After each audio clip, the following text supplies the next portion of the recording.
Ng guide. Rito putol. Dadal-dal mga guys, oh. Alay, pagkatay sa salamin.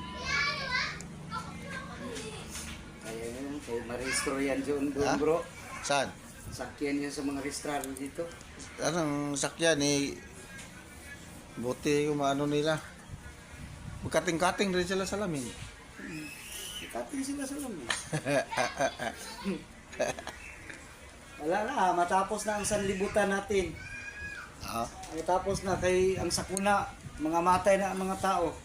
tapos, Ang matira na lang yung mga di patay tayo. pag nakulangan tayo, nabitin tayo sa pananampalataya at saka puno pa tayo sa kasamaan, dalawang isip pa yun, matamaan tayo ng sakuna. Kasi tinan mo ang South Africa nga ako yan,